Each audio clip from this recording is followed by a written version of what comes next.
President Donald Trump says the United States and Iran are on the verge of signing a big deal, peace deal. According to him, statements this agreement could reduce the tensions in the Middle East and prevent a wider regional war and open the doors directly to negotiations after months of escalating confrontation with Iran. Now, the question is very simple here. Is this actually the beginning of peace, or it is simply a temporary pause in a conflict that could erupt again later? To understand what is really happening, we need to look at the interest of all major players who are involved in this: United States, Iran, Israel, and the broader Middle East. Now, first, let's start with United States. From American perspective, the objective is not necessarily to become friends with Iran. No, it's not about that. The objective is to prevent a larger war. So United States has spent decades trying to stop Iran from developing a nuclear weapon while also avoiding another massive military confrontation with Iran directly. And now a full-scale war with Iran would be extraordinarily expensive for US. So that Iran has a population around roughly like 90 million people, a large military structure, regional proxy networks, missile capabilities, strategic influencing stretching across several countries. So any major conflict could drag in multiple regional actors and create a normal political and economic cost. So this is why he's pushing for peace. And Trump administration, a negotiated agreement is therefore attractive because it offers a way to claim the strategic victory without entering a war with Iran. Now, Trump can present himself as the leader who pressured Iran into negotiations while avoiding a very dangerous regional conflict with Iran. Now, this is the American calculation, how they read this. Now, let's look at from Iran's side. Iran is under significant pressure. Years of sanctions have damaged the economy to the ground. Military pressure has increased. Regional allies have faced setbacks, and international scrutiny over Iran's nuclear program has intensified. So for Iran, a deal can provide a breathing room. It can reduce the immediate threat to military confrontation. So it can potentially ease the economic pressure what Iran is going through. And also it can create opportunities for future negotiations that may benefit the Iranian economy in a very positive way. However, Iranian leaders also face a domestic political challenge inside their country. They cannot appear weaker. They cannot appear to be surrendering to American pressure. That is why Iranian officials often sound more cautious than American officials.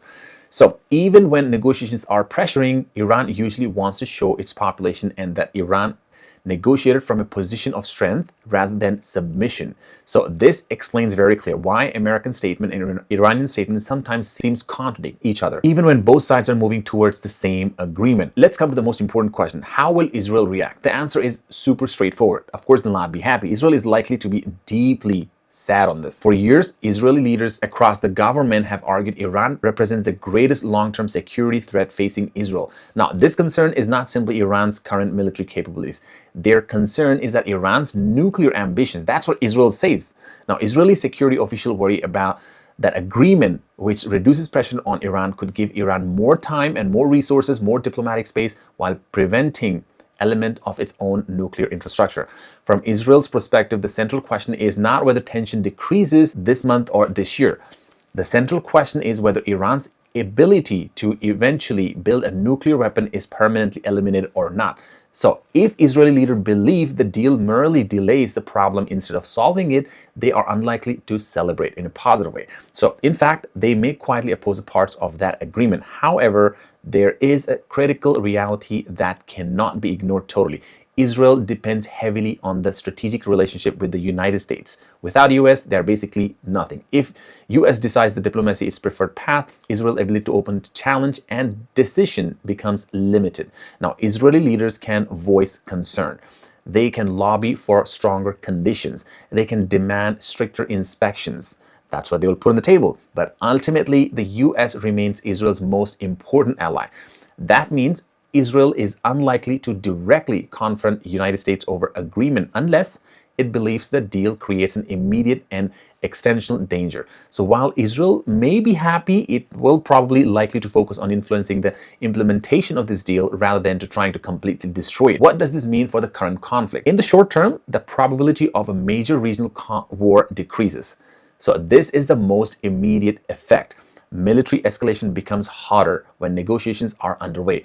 Political leaders gain incentives to keep talking rather than fighting, right? Because we are working on the peace. International pressure shifts towards maintaining diplomacy rather than preparing for confrontation again. Financial markets generally interrupt such as developments as reducing geopolitical risk. Governments across Europe and Middle East would also welcome a reduction in tension because a broader conflict could destabilize the entire region. But here is a crucial point.